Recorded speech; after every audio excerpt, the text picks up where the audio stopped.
ప్రభువైన యేసుక్రీస్తు నామములో అనుదినమును దేవుని వాక్యాన్ని వీక్షిస్తున్న మీ అందరికీ ప్రభు పేట వందనాలు తెలియజేస్తున్నాను. మరి ప్రతిదినము మీరు వాక్యాన్ని విని చక్కగా మీరు నాకు ఫోన్ చేస్తున్నారు. అందును బట్టి నేను ఎంతగానో స్తుతిస్తున్నాను. మా కొరకు కూడా మీరు ప్రార్థన చేయండి. మా నిమిత్తం కూడా, మా పరిచర్య నిమిత్తం కూడా ప్రార్థించండి. మా యొక్క చిన్న పరిచర్య మాది. దేవుడు దీనదాసుని కొరకు ప్రార్థన చేయండి.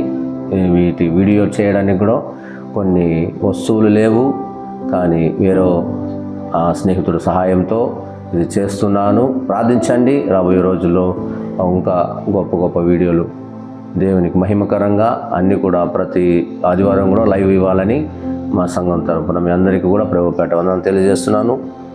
మరి ఈ దినమున దేవుని వాక్యాన్ని మనం ధ్యానం చేసుకుందాం. ద్వితీయోపదేశకాండము 6వ అధ్యాయము 12వ వచనాన్ని మనం బైబిల్ చదువుకుందాం. దాసుల గృహమైన ఐగుప్తు దేశములో నుండి నిన్ను రప్పించిన యెహోవాను మరువకుండా నీవు జాగ్రత్త పడుము. చూడండి, జాగ్రత్త పడుము అంటున్నాడు దేవుడు. అనేక విషయాల్లో మనందరూ కూడా జాగ్రత్త పడుతాం. ఆరోగ్య విషయంలో జాగ్రత్త పడుతాం, ఆహార విషయంలో జాగ్రత్త పడుతాం, మరి డబ్బు విషయంలో జాగ్రత్త పడుతాం. ఎప్పుడు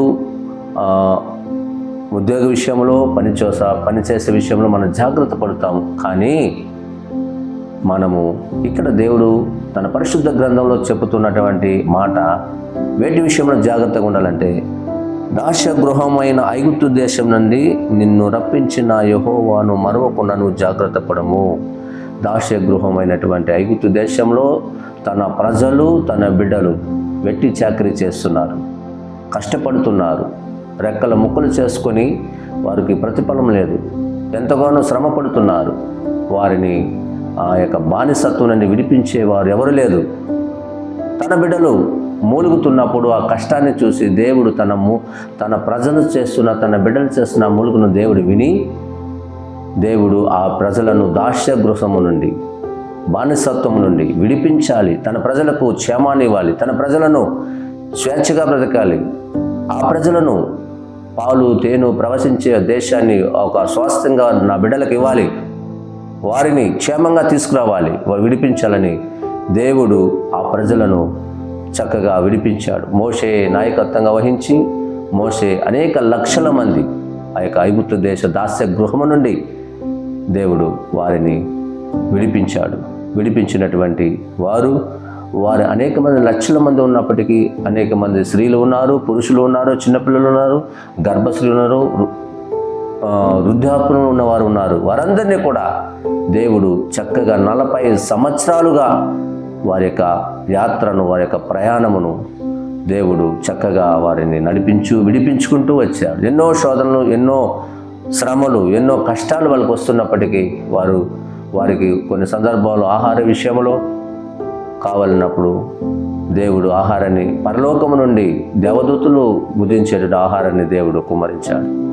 చక్కగా భుజించారు. వారు ఇదిగో కీరకాయలు, అదిగో పుచ్చకాయ, ఇదంతా తినడం మాకు ఎన్ని రోజులుగా తింటున్నాం. మరి మాకు మాంసం కాలనప్పుడు పూరేలను కురిపించాడు దేవుడు, మన్నాను కురిపించాడు దేవుడు.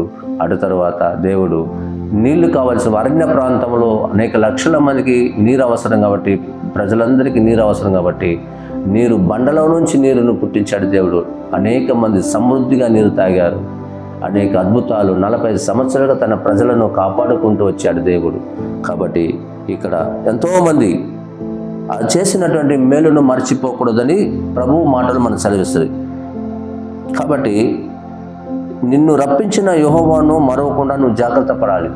మనము జాగ్రత్త పడవలసింది ఆహార విషయంలో, లేకపోతే ఉద్యోగ విషయంలో, మనం పనిచేసే విషయంలో జాగ్రత్త పడేది కాదు. ఇక్కడ జాగ్రత్త పడాల్సింది ఆయన చేసిన మేలును మనం మర్చిపోకుండా, దాన్ని మరవకుండా మనము జాగ్రత్త పడాలి. అటువంటి స్థితిలో నుంచి, బానిసత్వంలో నుండి విడిపించేవాడు ఎవరున్నారు? నీవు నేను ఆయన్ని ఆరాధిస్తున్న మన దేవుడైనటువంటి నజరేయుడైన యేసయ్య మాత్రమే ఆ బానిసత్వం విడిపించగలరు. ఆ బానిసం నుండి విడిపించగలరు. వారు ఎవరు లేరు. బానిసంలోనే బ్రతకాల్సినట్టు, అక్కడే చావాలి, అక్కడే బ్రతకాలి, అక్కడే ఉండకూడదని దేవుడు ఆశించి తన బిడ్డలను క్షేమంగా తీసుకురావాలని క్షేమంగా నా బిడ్డలు బ్రతకాలని ఆయన కోరుకున్నాడు. కాబట్టి చాలామంది ఆ రోజుల్లో కూడా అనేక మంది ఆయన చేసిన మేలులను మర్చిపోయారు. ఆయన ఇచ్చిన ఆహారం తిన్నారు, ఆయన ఇచ్చినటువంటి అనేకమైన ఆశీర్వాదం పొందుకున్నారు. కాబట్టి కొంతమంది ఆయన చేసినటువంటి కార్యాలు, అద్భుతాలు, ఆశ్చర్యకాలను మర్చిపోయారు. ఈరోజు కూడా చాలామంది తమ జీవితాలలో చేసిన మేలులను మర్చిపోతూ ఉంటారు. ఉద్యోగం లేనప్పుడు దేవుని సన్నిధికి వస్తారు, ఉద్యోగం వచ్చినాక దేవుని మర్చిపోతారు. అనారోగ్యం ఉన్నప్పుడు దేవుని సన్నిధికి వస్తారు. ఆరోగ్యం దేవుడు అనుగ్రహించినప్పుడు, ఆరోగ్యంగా దేవుడు స్వస్థత ఇచ్చినప్పుడు దేవుడు వారు నిలిచిపోతారు. కాబట్టి వారి సంపద వారు అక్కర కొద్దీ వస్తారు, కానీ అక్కర తీరాక దేవుని సన్నిధి మర్చిపోతారు. అలా ఉండకూడదు. వాటి విషయంలో మనం జాగ్రత్తగా ఉండాలి. నువ్వు లేనప్పుడు ఎలాగ నువ్వు దేవుని సన్నిధికి నమ్మకంగా యథార్థంగా వచ్చావో అదే ప్రకారంగా నీవు దేవుని సన్నిధికి, దేవుని ఆయన చేసిన మేలులను మరవకుండా నువ్వు జీవించాలి. అదే ఇక్కడ మనం చూస్తుంది వాక్యము. కాబట్టి ప్రియమైనటువంటి దేవుని పిల్లలారా, మీరందరూ కూడా దేవుడు చేసిన మేలును మీరు తలంచుకోండి, మరవద్దండి. అది ఆశీర్వాదం. దాని విషయంలో జాగ్రత్త పడు.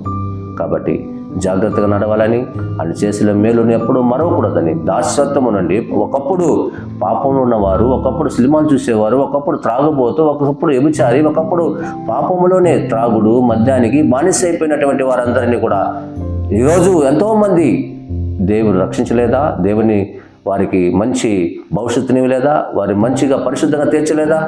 కాబట్టి ఆయన చేసిన మేలును మరవకుండా ఆయనకు కృతజ్ఞతలు చెల్లించేవారుగా ఉండాలి. ఆయన చేసిన మేలును మర్చిపోకుండా జాగ్రత్త పడు.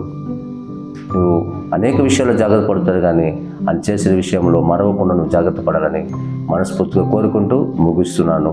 ప్రార్థన చేసుకుందాం.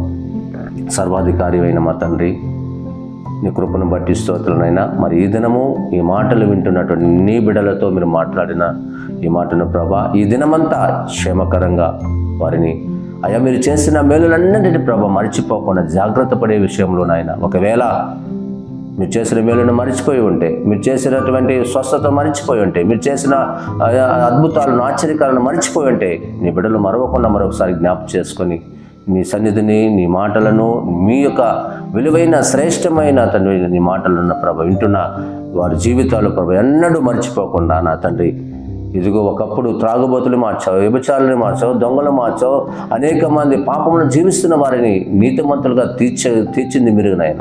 ఈరోజు నాయన వాటన్నిటిని మర్చిపోకుండా నమ్మకంగా కడ వరకు, మీరు అక్కడ వరకు నమ్మకంగా బ్రతుకున్నట్లు, జీవించినట్లు, పరిశుద్ధంగా జీవించినట్లు ఈ మాటలు వింటున్న జీవితాల్లో వారు నమ్మకంగా, జాగ్రత్తగా మీరు చేసిన మేలును మరవకుండా మీకు కృతజ్ఞతలు చెల్లించేవారుగా వారందరినీ దీవించి ఆశ్రయించమని, మీ దాసుడిగా ఈ మాటలు అనేక హృదయాలు నాటబడి ఫలించినట్లు సహాయం తెచ్చమని, ఈ దినమంతా కృపాక్షేమంతో నింపమని. మరి ఈ దినమున ఎవరెవరైతే బర్త్డేస్ కానీ, మ్యారేజ్ డే కానీ, మరి తండ్రి శుభకార్యాలు ఏదైనా జరిగిస్తూ ఉంటే వారికి ఈ దినమంతా కూడా క్షేమమును, ఆరోగ్యమును, సంతోషముతో వారందరినీ అయ్యా నీ మేలును మర్చిపోకుండా వారు తండ్రి నాయన అయ్యా నీకు కృతజ్ఞత బద్దులుగా ఉండడానికి సహాయం తెచ్చామని యేసు నామములో అడుగుచున్నాము తండ్రి. ఆమేన్. God bless you.